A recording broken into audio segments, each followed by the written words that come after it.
오늘은 성탄일입니다. 예수님이 이 땅에 오신 날을 기념하는 그런 날입니다. 오늘 말씀의 제목이 임마누엘입니다. 임마누엘. 임마누엘은 하나님이 우리와 함께 계시다 이런 말이죠.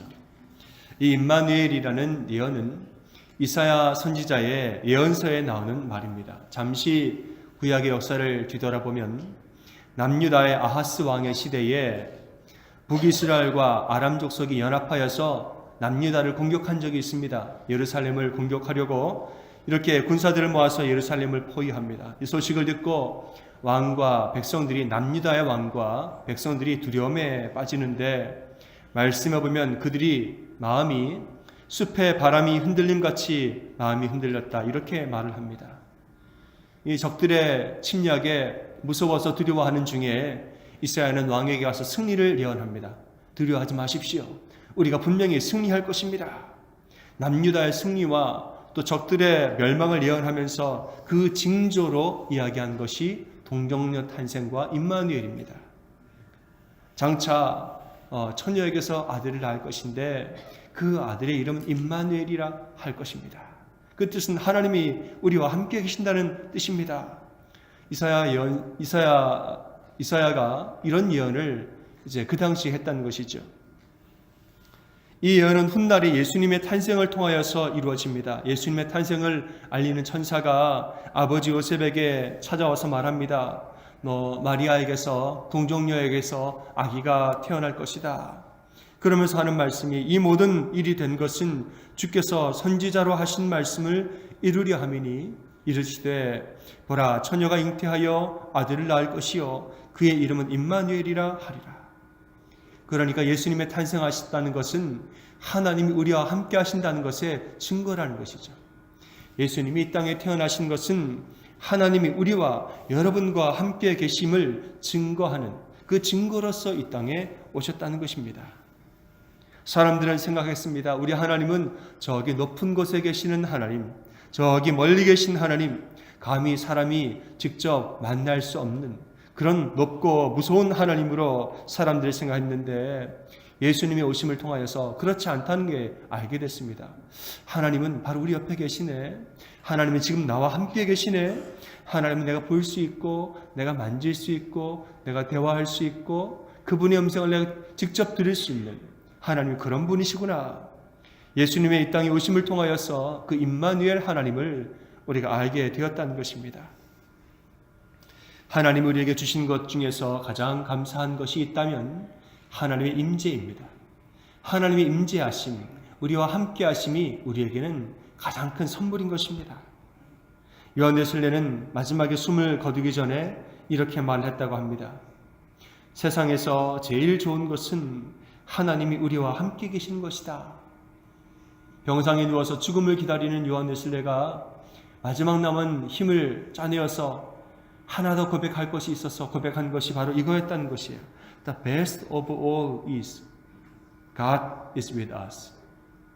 모든 것 중에 가장 좋은 것은 하나님이 나와 함께 하심이라. 이렇게 고백했다는 것이지요. 여러분, 하나님이 나와 함께 하심이 얼마나 감사한 일입니까?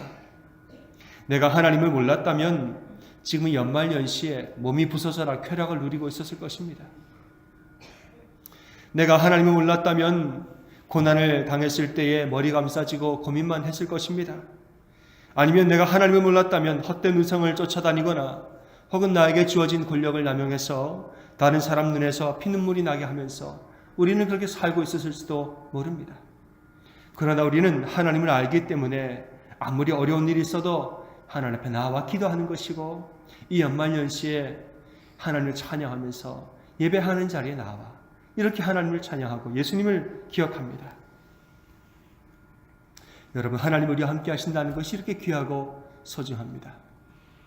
제가 유학을 준비할 때, 한국에서 미국에 유학 오려고 유학을 한창 준비할 때에 이제 그 유명한 유학생 그 정보 사이트가 있습니다. 유학에 대한 모든 정보를 올려주는 그런 홈페이지에서 이제 정보를 이렇게 보다가 어떤 사람이 글을 올렸어요. 사람들 굉장히 많이 본 글인데 제목이 이거예요. 유학 생활에서 가장 필요한 것은 물음표를 딱 했어요. 그럼 이제 그거를 딱 클릭하면은 사람들이 저마다 뭐가 필요하다를 다 적어놔요. 이제 뭐 거기에는 뭐 이런 것, 자동차 필요하다, 뭐 돈 필요하다, 신용카드 필요하다, 뭐 영어 잘해야 된다, 뭐 리딩이 좋아야 된다, 전공서적 많이 가져와라, 뭐 재정보증이 있어야 된다, 뭐 유학생에 필요한 거를 쫙 적어놨어요. 그런데 어떤 사람이 거기에 대답을 했어요. 이 사람이 한 대답에 엄청난 댓글이 달렸어요. 맞아 맞아 하면서 엄청나게 공감하는 댓글이 쫙 달렸는데 그 사람 뭐라는 줄 아세요? 유학생활에서 가장 필요한 것은 엄마. 유학생활에서 엄마가 있으면 다 끝나는 거예요. 그랬더니 사람이 전부 다 맞아 전부 다 엄마만 있으면 된다고 다 그냥 댓글을 쫙 달았습니다. 그렇죠 여러분? 엄마만 있으면 얼마나 든든하겠어요. 오늘날에 이 시대의 어머님들에게 물어봤습니다. 가장 만나고 싶은 사람 누구입니까? 하고 이 시대의 어머님들에게 설문조사를 했더니 1순위가 나온 분이 누구시겠어요? 돌아가신 어머니래요. 이 시대의 어머님들에게 누가 가장 만나고 싶고 보고 싶습니까? 했더니 돌아가신 친정엄마가 제일 보고 싶대요. 여러분, 엄마가 곁에 있으면 그저 든든하시죠? 아멘이시죠? 아멘. 오랜만에 우리 집에 돌아와서 함께 예배하신 우리 자녀분들도 엄마 앞에 오니까 든든하고 좋으시죠? 아멘 하신 줄 제가 믿습니다. 이미 다 아멘 하셨어요. 네. 엄마가 있으면 얼마나 좋아요. 우리 믿는 자들에게는 하나님이 엄마와 같은 존재이지요. 하나님이 나와 함께 계시다는 이 사실을 우리가 믿으면 얼마나 든든하고 얼마나 감사합니까? 내가 이렇게 홀로 있는 것 같아도 하나님이 나와 지금 함께 계신다. 이 마음이 내 안에 들면은 갑자기 용기가 나고 힘이 생깁니다. 내가 그저 혼자 있는 것 같아도 내 안에 이 마음에 지금 예수님이 함께 계신다. 이 마음에 임마누엘 하나님이 나를 다스리고 보호하고 지켜주고 계신다. 이것을 우리가 느끼고 이것을 아는 순간 아멘 하고 우리가 감사가 나오고 든든한 마음이 생기는 것입니다. 하나님이 우리와 함께 하시면 우리는 변하게 됩니다. 어떻게 변합니까? 말씀에서는 우리가 강하여진다 그랬습니다. 사무엘하 5장에 보면은 만군의 하나님 여호와께서 함께 계시니 다윗이 점점 강성하여 가니라 그랬습니다. 창세기 39장에 보면 요셉의 이야기가 나옵니다. 여호와께서 요셉과 함께 하심으로 그가 형통한 자가 되어 이랬습니다. 또 말합니다. 여호와께서 요셉과 함께 하시고 그에게 인자를 더하사 간수장에게 은혜를 받게 하시매. 여호와께서 우리와 함께 하시면 우리를 강하게 하시는 것이고 담대하게 하시는 것이고 우리를 강성하게 하시는 것이고 우리로 복을 받게 인도하시는 것입니다. 또한 우리 하나님이 우리와 함께하면 우리는 어떻게 변합니까? 우리는 옛사람을 버리고 새사람이 됩니다. 예수님이 함께하 계시니 죄 가운데 거하던 내 영혼이 구원받게 되는 것입니다. 죄된 모습을 이걸 어떻게 하지 못하고 그냥 살아가던 사람들이 예수님을 통해서 구원받고 새 사람이 되었다는 것입니다. 미국의 유명한 부흥사 찰스 피니가 어느 집회에 가서 설교합니다. 예수님의 피가 우리를 모든 죄에서 깨끗하게 하실 것이요. 이런 설교를 했습니다. 설교가 끝난 다음에 험상궂게 생긴 사람이 다가와서 찰스 피니의 팔목을 탁 잡고 당깁니다. 당신, 나는 어디 좀 같이 갑시다. 이 사람은 이 동네에서 알아주기로, 괴팍하기로 소문난 사람입니다. 아주 괴팍한 사람이, 이렇게 소문난 사람이 가서 찰스 피니의 손목을 잡고 이끄는데 옆에 사람들이 만류합니다. 목사님, 따라가지 마십시오. 주변에 만류에도 불구하고 찰스 피니가 따라갑니다. 갔더니 어떤 건물로 들어가서 방으로 들어갑니다. 우리 남자가 문을 잠궈버렸습니다. 이제 어떤 일이 일어날까요? 의자에 앉더니 이렇게 말을 합니다. 당신, 아까 예수가 죄를 사하신다고 설교했는데 진짜요? 가짜요? 진짜입니다. 여기는 지금 내가 운영하는 술집입니다. 손님이 오면 갖은 수단과 방법을 다해서 나는 만취가 되게 만듭니다. 그리고 지갑에 있는 돈을 다 내놓게 만듭니다. 어떤 사람은 우리 집에서 만취가 되어서 집에 가는 길에 기차에 치여 죽었습니다. 술집에서 이런저런 사고도 굉장히 많이 납니다. 이런 놈도 용서를 받을 수 있습니까? 성경에서는 예수의 피가 우리를 모든 죄에서 깨끗하게 하실 것이요 라고 말합니다. 이보시오, 이 옆에는 도박장이 있습니다. 술로 돈을 다 안 내놓은 사람은 도박장으로 유혹해서 나는 그 돈을 다 꺼내놓겠습니다. 저는 그 돈으로 지금까지 먹고 살았습니다. 술과 도박으로 먹고 살은 이 인생, 이런 놈도 용서받을 수 있습니까? 찰스 피니가 대답합니다. 예수님은 우리의 모든 죄를 용서하시고 새로운 삶을 주신다고 성경에서는 말하고 있습니다. 이 사람이 결국에는 예수님을 믿고 변화되어서 술집도 닫고 도박장도 닫고 새 사람이 되어서 온 동네에 소문난 그리스도인이 되었다는 것입니다. 아멘. 여러분, 예수님이 임하시면 우리는 새로운 피조물이 됩니다. 예수님이 우리 가운데 임재하시면 우리의 영혼, 우리의 죄된 영혼은 거듭나게 되는 것이고 나의 죄된 옛사람의 모습은 사라지고 내 심령은 새롭게 변화되어서 우리의 삶은 새롭게 달라지고 변화되게 되는 것입니다. 예수님이 없는 삶과 예수님이 거하시는 삶은 분명히 다른 것이에요. 그분의 은혜가 임하면 꽁꽁 얼어붙었던 마음이 녹아지게 되는 것이에요. 겨울처럼 이 꽁꽁 얼어붙었던 마음이 차갑게 단단하게 얼어붙은 마음이 은혜가 임하면 녹아져요. 녹아진다고요. 이 단단하게 굳은 마음이 부드러워지는 것입니다. 예수님의 은혜가 임하면 우리 인생에서 메말랐던 눈물이, 나의 메말랐던 눈물이 다시 나오기 시작하고 이 눈물샘이 터지기 시작하는 것이에요. 예수님은 이렇게 우리에게 함께 하심으로 변화되게 하시고 바꾸어 주시는 분입니다. 그래서 우리는 예수님의 임재를 소망하는 것입니다. 예수님, 나와 함께 해주세요. 내 마음에 함께 하시고 나를 붙들어 인도해 주세요. 우리 이렇게 임마누엘, 예수님은 임마누엘 하나님을 기억하고 소망하는 것입니다.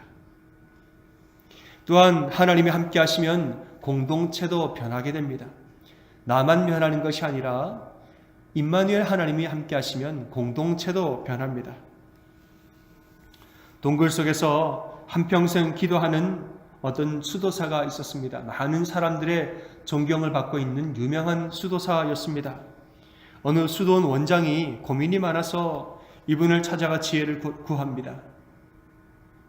스승님, 제가 원장으로 있는 수도원은 원래 많은 사람들이 모여서 찬양하고 기도하던 그런 훌륭한 수도원이었는데 지금은 왜 그런지 수도원이 텅텅 비었습니다. 이걸 도대체 어떻게 하면 좋을까요? 찾아오는 사람도 없고 찬양 소리도 그쳤습니다. 저 답답해서 당신을 찾아왔습니다. 왜 그럴까요? 이렇게 여쭤보고 한참을 이야기합니다. 존경받는 수도사가 이야기를 다 듣더니 이렇게 대답을 합니다. 가만히 보니 이 당신의 수도원 안에 무지의 죄가 있습니다. 무지의 죄라니요, 우리가 뭘 모른단 말입니까? 모르는 게 있지요. 제가 가만히 기도해보니 당신들이 중요한 사실을 지금 모르고 있습니다. 큰일입니다. 그게 뭡니까? 했더니 대답을 합니다. 제가 보니 당신 수도원에는 지금 사람의 모습으로 임재한 하나님이 계십니다. 그랬어요. 당신네 수도원에 지금 사람의 모습을 입고 오신 하나님이 지금 존재하시는데 당신들 그걸 지금 모르고 있다고. 이 무죄의 죄가 아니고 뭐겠냐고. 얼른 가서 그 하나님 찾아내라는 거죠. 이 말을 듣고 돌아온 원장이 수도사들을 다 불러놓고 그 얘기를 합니다. 여러분들, 지금 우리가 큰일입니다. 우리 중에 지금 인간의 모습을 하고 오신 하나님이 계시답니다. 우리가 그걸 모르고 무지한 채로 살았답니다. 기도합시다 라고 말했어요. 이 말을 들은 수도사들이 깜짝 놀랍니다. 그리고 그 다음 날부터 수도원에 변화가 일어나기 시작합니다. 어떤 변화가 일어났을까요? 사람들을 만나는데 경거망동하지 않는 거예요. 이분이 하나님인지 저분이 하나님인지 알 길이 없기 때문에 분명히 우리 수도원에 하나님 오셨다는데 그 하나님 누군지를 알 수가 없는 거예요. 그래서 찾으려고 이분인가?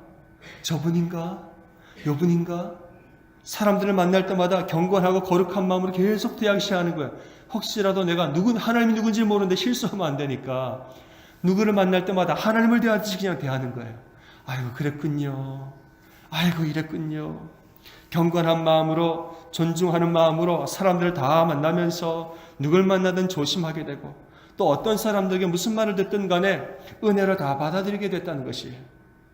이렇게 살다 보니까 수도사들이 믿음이 바로 서게 되고 사람들 진심으로 존경하는 그런 수도원이 됐다는 것이에요. 자연스럽게 예배 분위기도 달라지고 찬양의 진심이 묻어나면서 교제와 나눔이 살아나게 됐습니다.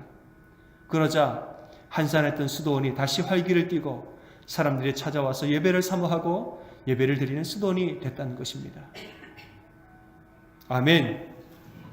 사랑하는 여러분, 임마누엘의 하나님은 내 안에 계시는 분이지요. 임마누엘 하나님은 또한 우리의 형제와 자매들에게도 함께 계시는 분입니다. 하나님은 나와도 함께 하시는 분이지만 우리 공동체에도 함께 하시는 분입니다.